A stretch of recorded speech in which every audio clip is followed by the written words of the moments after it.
Hello, everybody, and welcome to this month's episode of Leading Change Live.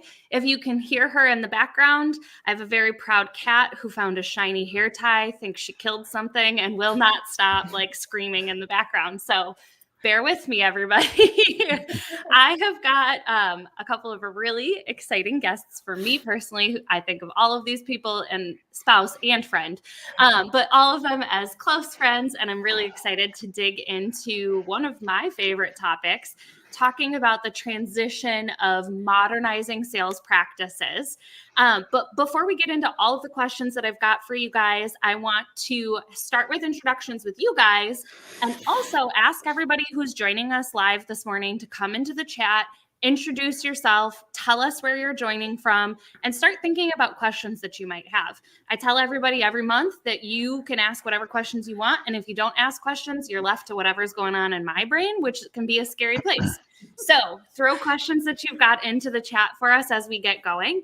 I am going to start with my other Wisconsinite and my counterpart and co-founder, James, because you're on the top here with me. If you could give everybody an introduction. Sure. I'm one room over too. We're hiding in our basement working together today. So I am James Roloff. I am the co-founder here at Roloff Consulting. My background is in sales and marketing. So previous to doing our current business, I was the sales and marketing director at a web development company for 8 years. So a lot of background in SEO as well as sales management. And a big part of my sales philosophy is leveraging digital channels, which is why I'm here today. I gotta be quicker with the buttons. We're live.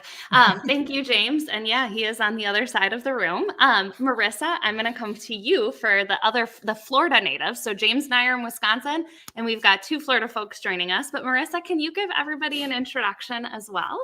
Thank you. So I'm Marissa Buckley, co-founder of Rev Up. We're a growth marketing company. We help insurtech solution providers and carriers with a variety of different unconventional marketing and traditional marketing. My background is I've served about 15 years in the insurance industry. I started working for a startup insurance carrier based in Florida, Homeowners Insurance, and helped grow that company, become the second largest in the market. But more importantly, I just want to say, Emma, if we could come back to the 4 of us, I did see something behind you, above your head. It looks like, is that the hard market chain? I cannot confirm or deny what might be in my background. I think if I confirm it, there might be some people trying to heist from our basement. And now James and I have let our location be known. So I'm just going to let that speak for itself back there and let people make their own assumptions. It's definitely the real deal. And, you're going to have people out there like Curtis Goldsboro who might say, I know how to identify the authenticity of it. I can tell that that's really the one. I mean, I don't mess around, so it probably is the real one, if I'm going to be honest. I see that we've got Stephanie coming in who understood the assignment and has done an introduction. She's joining us from New York. I also see that we've got other people in the live who have not, so I'm going to play the teacher game and shame you. Get into the chat and tell us where you're joining from. Nick, can you give everybody an introduction as well to finish out our starting point? You're fortunate that Wisconsin's a really small state. So it might be difficult, even if though Curtis is in the next state over, to scour and try to find you. But if anyone could, it's Curtis. So be careful. My name's Nick Lamparelli, and I'm the world's greatest dad. And I'm the top dad too. My kid gave me an early Christmas present. I am managing partner of Insurance Nerds, a media and marketing and content producing site around insurance. And I am also recently co-founder of a not-for-profit in Florida, the Insurance Advocacy Forum of Florida. And the mission of that particular group is to act as an advocacy and a promotion group for a healthy and stable Florida insurance market. And I'm happy to say my fellow Floridian is an advisor to that effort, and we are working hard developing content and other things to try to stabilize Florida insurance. Well, thank you guys for joining. And you all laughed when I said I was going to start shaming people, but we do have more of an active chat now that I've started to shame. So we've got Nikki in New Jersey. We've got Greg coming in from Illinois, another Midwestern folk here. And then we've got some other folks from Florida. And then we've got our little sprinkle of the UK. So we are making it across the pond now. So thank you, everybody who's joining us and for joining in the chat. Again, keep it going. Share your thoughts on the conversation that we're having as we go along, because that's literally the entire point of us being live. So James, I started with you with the introductions. I'm going to come to you to kind of set the stage for the discussion, because I think it's important for everybody joining us to really recognize what we mean when we say digital sales. So I'm going to come to you for kind of that definition to get the conversation started. Sure. Thank you. So really basic, when I say digital sales, all I'm talking about is sales activities and sales strategies that are done through digital channels. So it can be social, it can be search, it can be email, or we're talking about hardware, you're talking about software. It's leveraging digital channels or digital technologies to implement your sales activity. And so that's kind of like the very simple definition of it. But I think as we're going to dive a little bit deeper into today is why is sales or digital sales important, and how does that kind of fit into the evolving sales strategy and modern selling framework. And a big part of that for me is that our buyers today are using digital channels to buy. They're researching, they're following people, they're getting information, they're doing comparisons, they're doing all this stuff online and a lot less of it in person. In-person things are still really important. I know I'm surrounded by insurance people right now, which has a lot of in-person events, in-person relationships still as the backbone of sales. But digital channels and digital sales strategies are a big part of being successful as a modern seller. So that's kind of how digital sales fits into the broader sales strategy.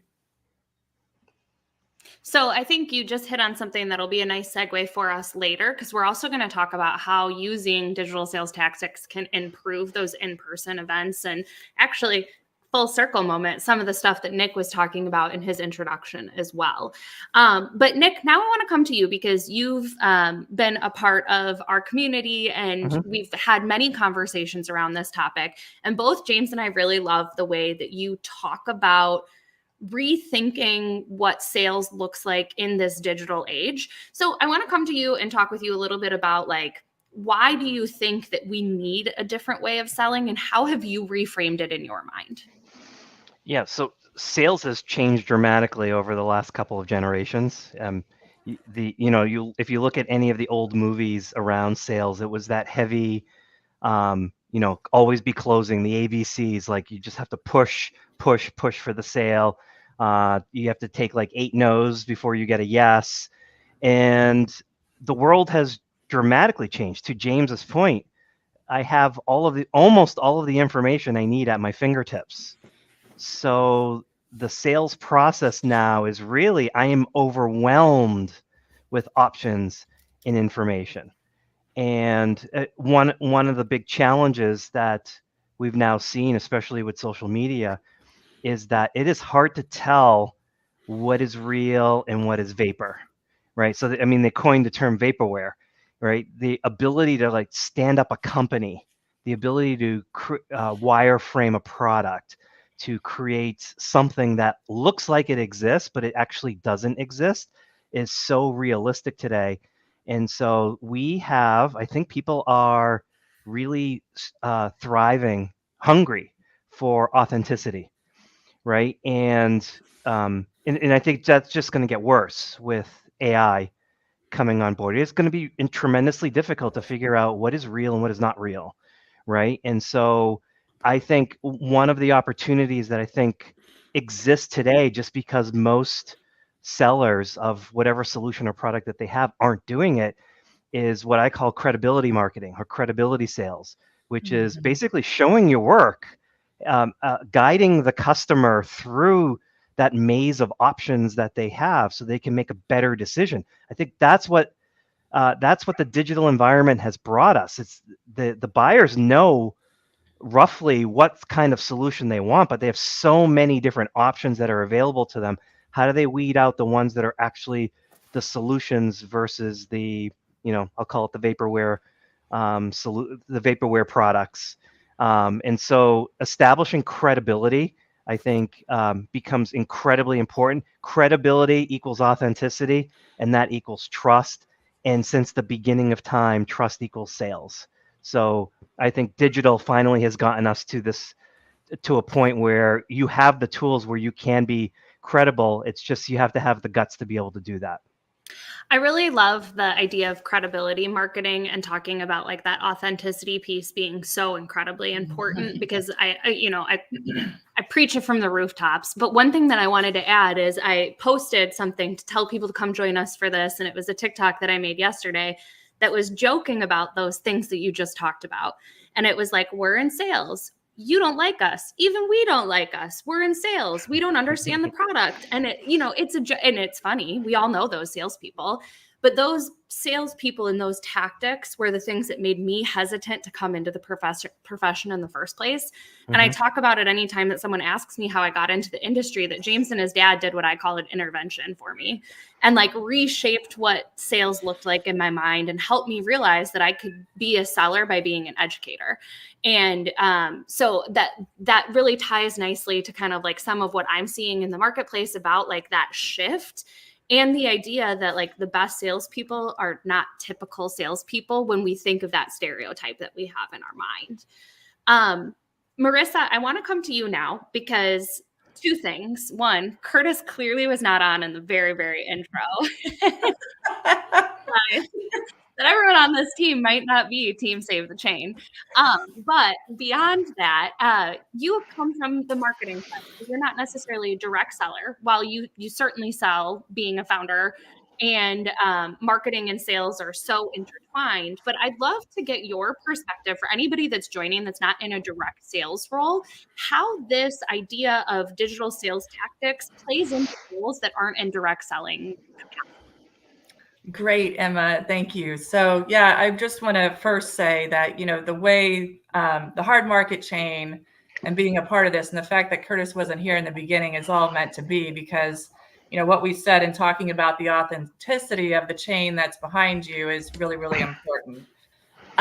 So I love this, and I took your Roll-Off Consulting social selling course, and I loved all of the strategies and tactics that you guys provided to us. That was invaluable because there's a lot of things that I didn't know. And I believe, all of those tactics, they change at such a rapid pace because of all the different tools and capabilities that are introduced to us through innovation, continuous innovation. It just is a matter of finding people like your company that can keep us updated on how to do a better job. But first and foremost, I think the greatest companies are those that give autonomy to employees and allow them to really become sales executives of their organization, putting themselves out there without any real fear or worry of what it does to the corporate brand. Because if you do it in the right way, you're going to build that trust and that authenticity for the business. And thinking about that, not in a direct sales role per se with the official title, we all are selling all of the time.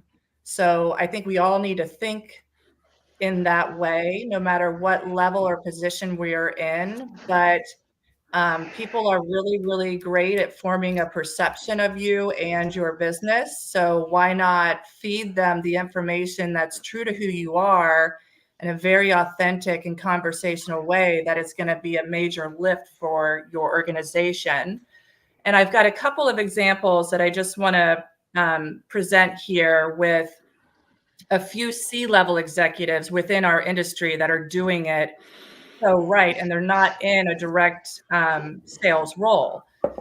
So one of them, and the reason why I'm picking C-level executives is because I want people to see the courageous authenticity of these individuals who really have a lot of influence in the shape of their corporate brand. So one person is Megan Bach-Zarnock from Federado. She's COO. And just yesterday she posted, I'm just going to say it. You can judge me if you want. Who knew that AM Best had television? Perhaps you did. If so, extra credit for you. Admittedly, I did not until this year. So she goes on to talk about AM Best, but her CEO is on the AM Best TV in this session. But she let you in the door of who she is. She created vulnerability and saying, you know what, I didn't know this. Maybe everybody else did, but I didn't.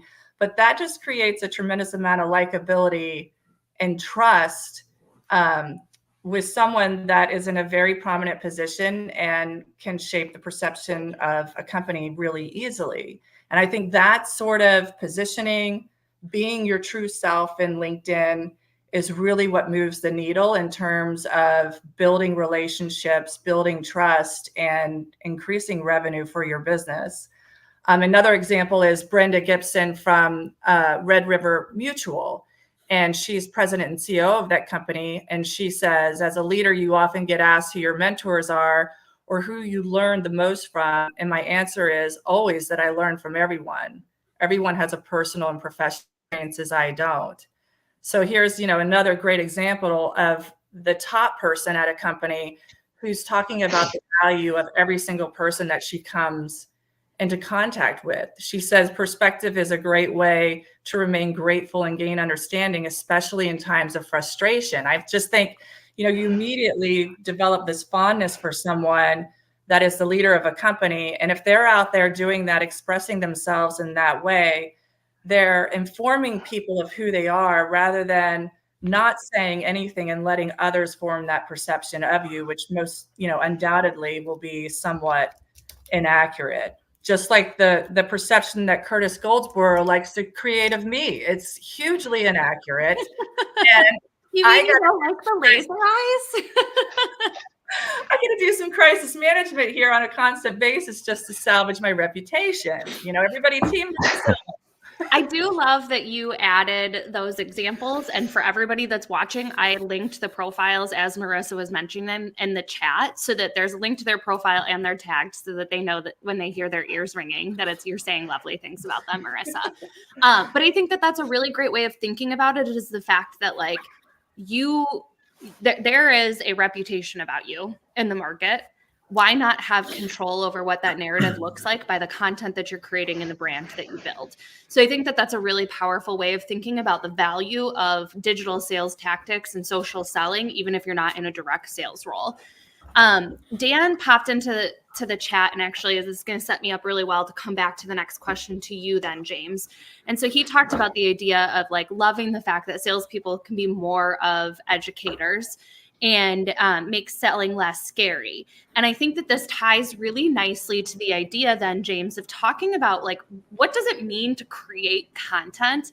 And are salespeople or business leaders or marketing leaders that are creating content creators, or are they salespeople? And kind of talk through that a little bit for us. Yeah, when I'm constructing or building a framework when it comes to digital sales, I have a really simple funnel, and I'll probably link to it here in the comments in a second here. But my funnel for digital sales at the very top is educate, in the middle is connect, and the bottom is consult.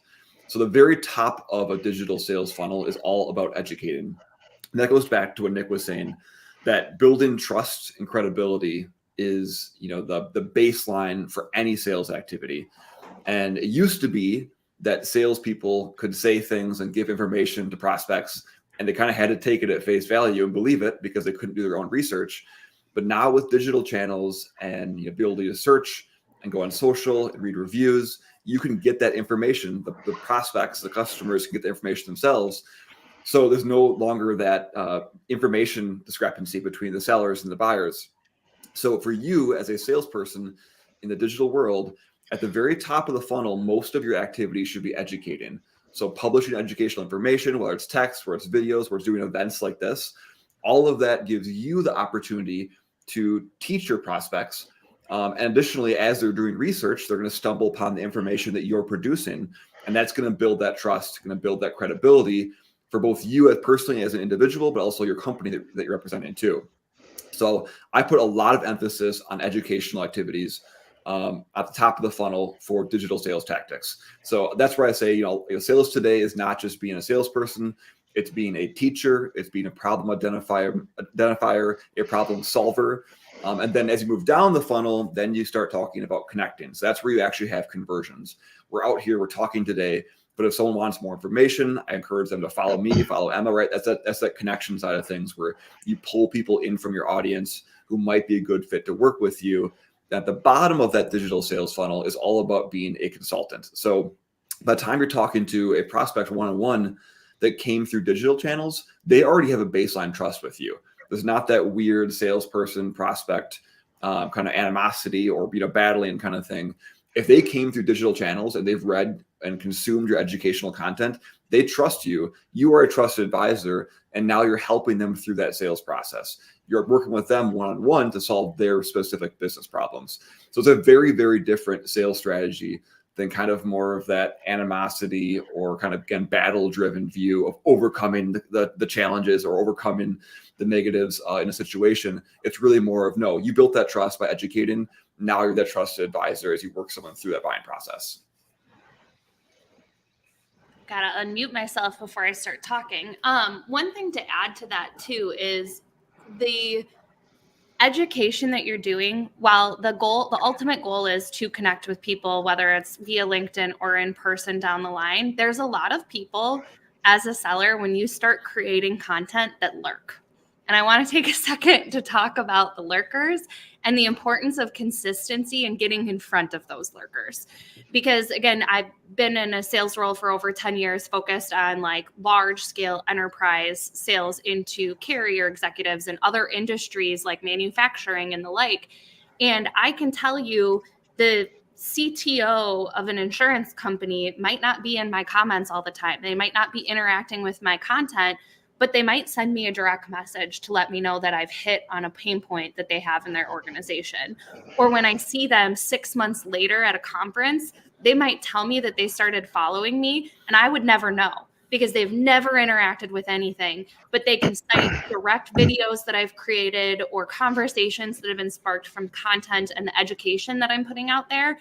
And I know that it has an impact. So even though it's not necessarily day in and day out visible when you're creating your content with who's interacting with it and commenting, if you consistently show up, that will make a really big difference. Yes, Nick, go ahead.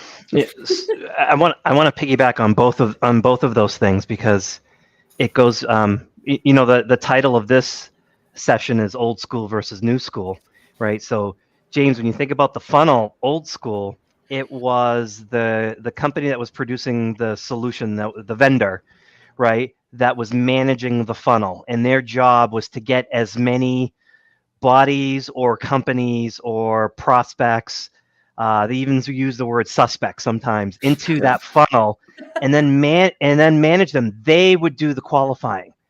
I think what we've hit upon and what is happening in digital sales is because we have so much information at our fingertips, the buyer is now doing the qualifying. The buyer can do the qualifying. And so it has to be a give and take. And so there are going to be old school salespeople that I think are going to object to being a teacher, a consultant. It's like there's no margin there. And it's like, I'm sorry, but in this day and age where the buyer has so much leverage in the marketplace, I think the healthiest sales cycle is one where each party is making micro commitments to the progress. And now they're validating one another. And I think James and Emma, like by being a teacher and educator, you're pre-vetting yourself. To me, it's like you're doing the qualification work for your buyer. And that's why when I go to a website and the first thing I see is book a demo, it's such a turnoff because it's like, you have not deserved my time to book a demo yet because you have not proven that you know anything about what my pain points are. Why would I blow an hour getting a demo when I don't even understand what it is you're doing or what my problem is? I think that's the new world, is the buyer. There's a leveling of the playing field. The buyer has so much more leverage that the sales unit has to adjust and evolve to that. And so I think that adjustment is exactly what I think, what James, you and Emma have been preaching in your course. It's I think you have to act as a teacher and basically highlight problems that the customer doesn't even know, in some cases doesn't even know that they have. Mm-hmm. Can I just add to that real quick? Yeah. So, I love what Nick said. And it is so true. I'm like, and, I see book a demo and it's like, I'm not ready for that. I'm not going to spend any time, which is why it's so important for product and sales to be unified, working together. They should be in the same departments. I don't even think there should be departments, but finding just a system of way of streaming insight and feedback loops because they're so vital to one another. So instead of book a demo, sales working with product, having a call to action like see it in action, and you've got some sort of experience that you can show. And you're right, Nick, everybody is doing their own research and their own qualifying ahead. Those are the types of things that we have to shift from, and but collaboratively within the organization. Yeah. I like this shirt. I mean, I like my I was own going to clothing. say, Curtis, while he may not like us all the time because of our chain snatching, he did notice that we've had a wardrobe change. And this is my subtle plug, and not so subtle because we're all wearing matching sweatshirts. And this is my subtle plug. I'll put a link into the comments here. Get up on those tippies, James. I'll put a link in the comments for everybody who's interested in learning more about our community that both Marissa and Nick are a part of, and it officially launches next week on December 6th. And the entire point of the community is to create a collaborative space for more of these conversations and real-time peer-to-peer interactions with other people that are working on experimenting with digital sales tactics. And so again, I'll get a link in the comments for people to join us.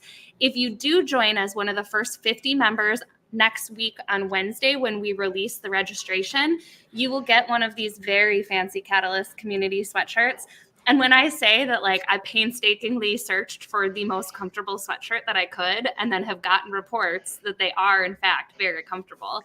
One of our best friends, we were in Dork County in Wisconsin for Thanksgiving, and she wore it the entire time we were there, I swear. So it's comfortable. But the community, again, the whole thought process is to figure out how to get really good at tapping into your educator hat. Again, whether you're a business leader who's positioning your entire organization, or you're an individual seller that's trying to get out there and help people recognize that you can solve their problem. But I love to, and I promise I will get back to scheduled questions here in a second. But one of the examples that I love to talk about in terms of like why James and I are so passionate about this is how James and I buy. And, this goes across anything, whether I'm looking at a software platform to recommend to a customer or solve one of our own problems, or even things like buying cars. Like in this house, we do so much research before we ever think about having a conversation with someone. We're debating features and functionalities of cars. We're looking for the best possible way to purchase it and save money. And by the time that we go to meet with somebody, I'm sure we're borderline obnoxious because we've done so much research that we can like talk through the purchase at a whole different level than someone probably 25 years ago would have been able to if they walked onto a car lot to buy a car. Just interject there too. I was gonna say, like, the people that teach you that stuff, the videos that you see, and this is not really for cars, but for other purchases, the companies that are out there that are provide that information that we stumble upon during our research, those are the ones we contact. Those are the ones that we trust right away because they have the good information and they seem like they're credible right away too. Yeah, and that to me, Emma, like you've just really summarized modern sales versus old sales. Is you have that leverage going in, and so I am now counseling startups that are coming in. It's like you cannot actually sell your solution, right? The buyer is either aware or in your process, the research, you have to catch them at that research process. Mm-hmm. You have to catch them while they're making those decisions, and if they're doing it wrong, that is your opportunity to create a whole bunch of insight around here's how you should be thinking about this decision. you're weighting this piece more than this piece, but this latter piece is let's work through some of the issues. So now you're combining old school and new school. The old school of discovery, asking questions, and guiding them, helping them buy is the point of the sale, and it's never been better to be able to do that with digital sales. The challenge is that the full A to Z old school methodology just will not work with today's buyers. Today's buyers have changed, so the sales process has to change too. I wish I had the stat like at the tip of like without having to rifle, because James knows I'm like really bad at actually remembering perfectly like the percentage. But from the research that I've done, it's over 60% of buyers will buy from the company that helped them turn their vision into a reality. And I think it actually is over 70%. And so that isn't necessarily completely from digital channels, but it's the buyer that can come in and help somebody take their vision and turn it into reality and help map out those steps, both from content they're creating, how they're educating throughout the sales process. That's how you win deals now. And I think going back to what I said before, it's over 60% of buyers will distill their list of final vendors strictly off of educational content online. So when you have, somebody in the organization that's tasked with finding companies to bring in for demos, they've narrowed down whether you get an opportunity to even be at the table or not based off of what perception you have put out about your company and yourself as an individual seller before they've ever even picked up the phone to talk to you. And of course, you can get lucky. You can time a cold call at the right time to get brought into one of those conversations or meet someone at an event. But if you want more at bats as a seller, creating content and working with your marketing team to get as much out there from an educational perspective as you can is your best way to do it now. Even cold calling, right? There's no reason why that should be ditched, right? So there's a merger of the two. It's just that, if you listen to someone like Anthony Iannarino, who's a sales coach, he's very much into you should cold call just because nobody's doing it. But you have to bring something of value to the table. If you think a cold call to get an hour of someone's time is valuable, you're joking, right? And that's the same as like when you go to a website and the first thing you see is book a demo. It's like you have not deserved that yet. So for even with cold calling, there's the mix of old school and new school. And imagine the difference of a cold call where you're like, you're not selling a thing. You're like, hey, I have this white paper, right, of industry trends in your industry. I think you would be interested. May I send it over? That's a different cold call than the typical, hey, I have something to sell you. Can I, are you available between 2 and 2:30 on Tuesday next week? Mm-hmm. Well, and we could continue this conversation much further too, but like even things like, hey, we've got a webinar or a LinkedIn Live coming in that you can drop into if it works for you, or catch the recording after the fact to let us earn that opportunity to have a one-on-one demo, or let us earn that opportunity to have a discovery conversation. There's a lot that we could dig into in terms of how you can couple traditional sales tactics with these new digital ones to really create like a formula that works well for you and your organization.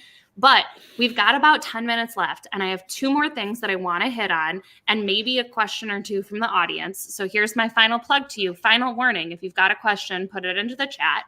But Marissa, I want to touch on something that we haven't talked about. So we talked a little bit about like what is creating content and the value that comes from LinkedIn and using it as a sales mechanism. But we haven't really touched on the idea of how important community is to all of this.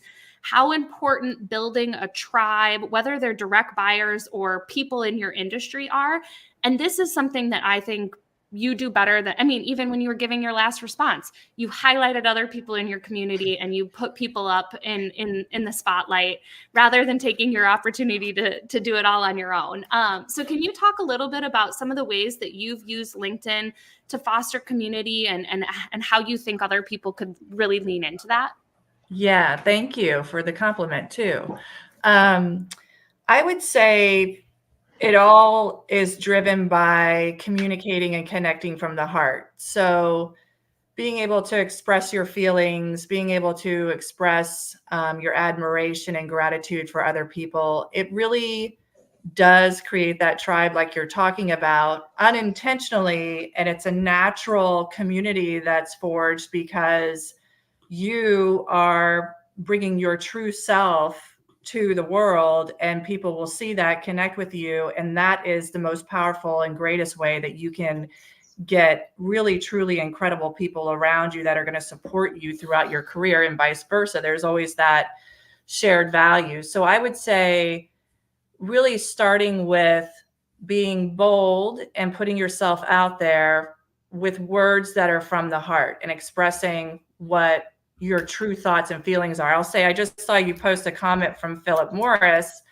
He's a great example of this year. I was watching him on LinkedIn through other conversations of people I'm connected with. And I was like, I have to meet this person, and, I have to really meet him. And we didn't get a chance to meet, but then we connected online, and then we actually set up a call, and he's a remarkable person. And now he's in my network. And there's been every once in a while when we're on the same conversations, there's this mutual support that happens. And it really, none of that would have happened without really having the true desire of connecting with people, bringing your true self forward, which is what Philip did from the start and consistently does. And then if you don't have that, if you're not in LinkedIn and you're not posting and you're not bringing your true self to the table, then you are missing out greatly. I would say the opportunity cost is immense. You would only be a fraction of how successful you could be through a community network of people who are raising you up, including Curtis Goldsboro. I mean, he talks about how greedy I am and creates laser eyes, but in reality, he really does think I'm pretty fantastic and supports me behind the scenes. So just want to make sure everybody knows that too. Okay. Well, and I think there's also, one tie back to what we were talking about at the beginning when Nick was referencing authenticity and how important authenticity is. That comes through in how you build your community. And as you build that community as an individual seller, you become more valuable, because if you can't solve someone's problem, you have a giant network of people that you can refer. And the next time they have a problem to solve, you're going to be the first person they come to talk to about it. And, when we look at like creating authenticity and how you build that community, it also helps with what that relationship looks like with your customer down the line. Anybody who watches my content knows I make up words. They know I'm going to forget to unmute myself. They know I'm going to make bad jokes. But then when I come in and I start working with them, they know exactly what to expect. And there's already a cultural fit for me to work with those customers that have been drawn to me through the content that I'm creating. And so I think that that's a really important part of all of this, is authentically building those relationships and those connections. I mean, both Nick and Marissa, I wouldn't know either one of you if it wasn't for creating content on LinkedIn. And Marissa can attest to the fact that she gets way too many text messages from me, and she's one of my closest friends now. But like, I wouldn't have that if I hadn't started to create content. So the benefits of it go way beyond just like what your quota looks like. And I promise doing this will help your quota too. So Nick, we've got just a couple of minutes left. And I want to come to you and kind of come back very full circle to your introduction, where you mentioned some of the work that you're doing in Florida with Marissa and others.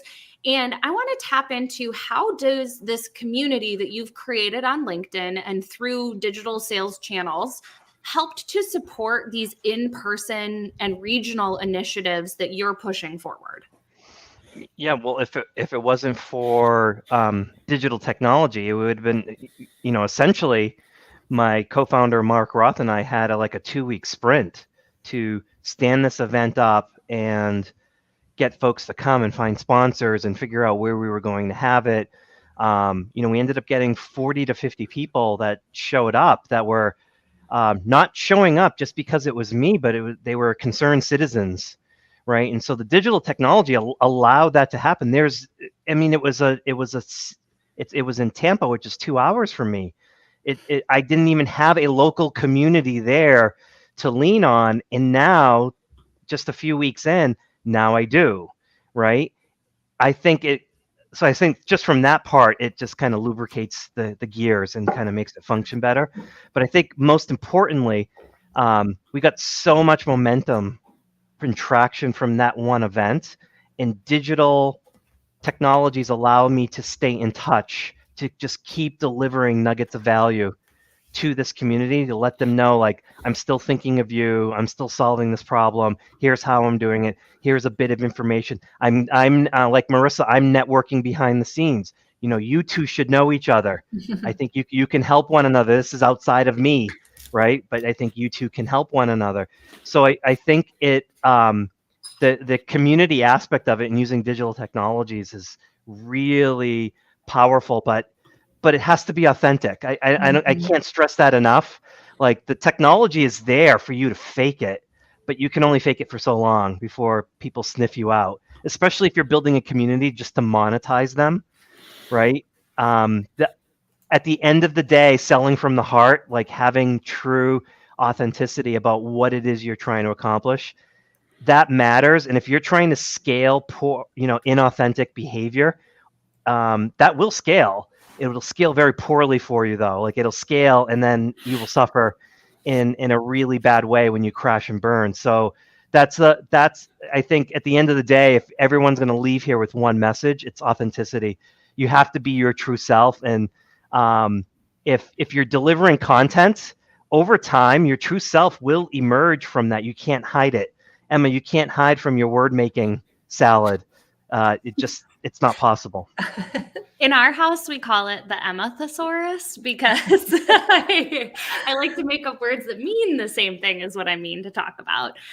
So we've got just a couple of minutes left here. And in the name of shameless plug, I want to remind everybody again that our Catalyst community is launching next week on December 6th. And again, we're going to be focused on building a collaborative space to continue this conversation and really experiment and learn more about all of the different tactics that not only that James and I have found success with in our own sales careers, but be able to tap the leverage of Nick's brain and Marissa's brain, and Curtis is in the community, as well as other folks, leaders within our industry.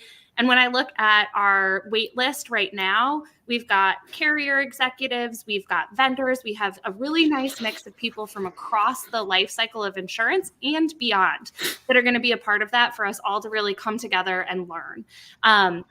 My last little piece on it, it has an active Slack community. So you've got real-time communication with everybody that's a part of the group. James and I will be creating weekly and monthly educational content. We'll have kind of office hour drop-in, what we're calling catalyst conversations on a weekly basis to kind of take things out of text and bring them into actual conversation. And then we'll be doing mastermind discussions and bringing in guest speakers and stuff. And all of that will be exclusive to the community. One other little thing that we're doing to celebrate the launch next week, James, I'm going to hand it off to you to talk about the event that you're putting on. Yeah, I'm doing another LinkedIn Live next Wednesday, all about breaking down that digital sales funnel. So I linked to the blog post I had in the comments here that kind of overviews that, but the LinkedIn Live will be a little more of a deeper dive into build that digital sales funnel. So kind of educate, connect, consult. What all goes into that. So I'll be doing that next Wednesday as well. And maybe since it's launch day, I'll just like pop up in the background and then run away. But that's James's show. And I'll put the link for that in the comments. But thank you again for everybody who joined us. And thank you to the three of you for being my counterparts and also doing a wardrobe change to humor me throughout the conversation. Certainly let us know if you've got any questions about what we talked about or what's to come from the Catalyst community. But thank you very much, everybody, for joining us, and have a wonderful Thursday. Bye. Thank you.